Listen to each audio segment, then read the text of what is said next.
The idea that vaccines are bad is almost as old as vaccines. The sad fact of the matter is that ever since 1796, when Edward Jenner tried to fix smallpox, the God Squad instantly came a-knocking, claiming these debilitating diseases were sent to us by God, and we ought not to mock him by inoculating ourselves instead of promptly popping our clogs.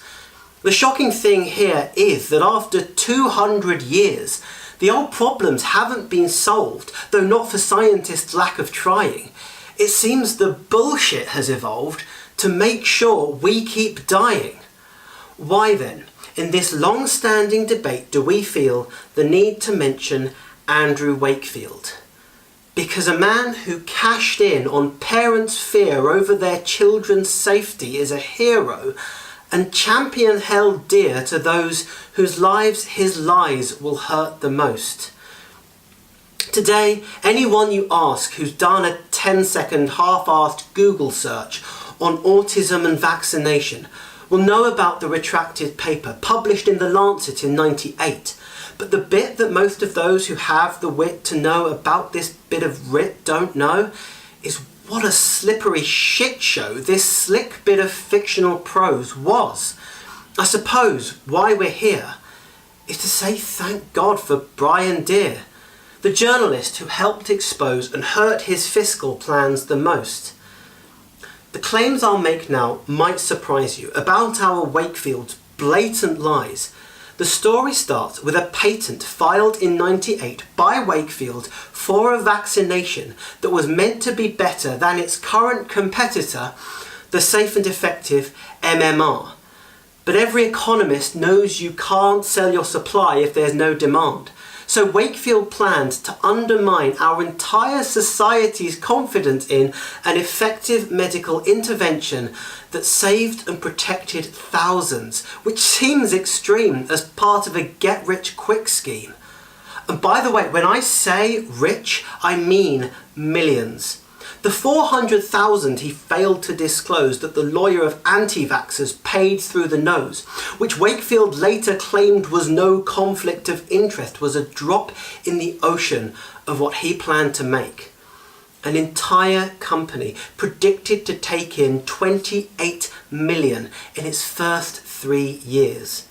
Eventually, this company would see a turnover of nearly 73 million, which Wakefield would have cemented by diagnosing a disease he invented, the credibility of which depended on a properly written paper in a scientific journal, which later would turn out to be the focal point of nationwide panic. Can it have been that badly written? Yes! He had the symptoms he was trying to find, got some children with those symptoms assigned to him, and then wrote them up as if they were connected. There was hardly any data collected on his sample size of 12, no control group, no method, no hypothesis. This is not how proper scientists work. And even after his Texas sharpshooter fallacy, he still couldn't manage to magically make the results he wanted a reality. So in the end, he actually just changed the facts to fit his malady.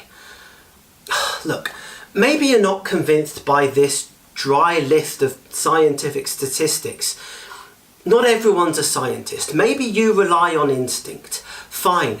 You don't need to analyse data or find flaws in a scientific paper to know you should have some pretty harsh misgivings instilled in about someone who illegally harvested the blood of children, experimented on them and could have killed them. This is stuff you expect to see in fantasy and sci-fi. You don't plan to see this stuff in real life. When someone cites as evidence a scientific experiment where a man thought he ought to try curing autism by feeding children his own bone marrow, maybe don't sign up to become an apostle and take every one of his words as gospel. For what it's worth, the only possible way this could have worked was off the books and in the media. They're the ones who freed him up to send evidence to fly Expedia while he became right by public opinion. If next time round You want science to win one? Remember, the newspapers aren't there to teach you. They're there to tell the story that sells and try to be the first to reach you. They'll go for the heart, not the mind. Do your own research. Try to find out what the numbers say. It might not be fun or exciting or have an indignant sense of moral right, but it matters which stories we buy.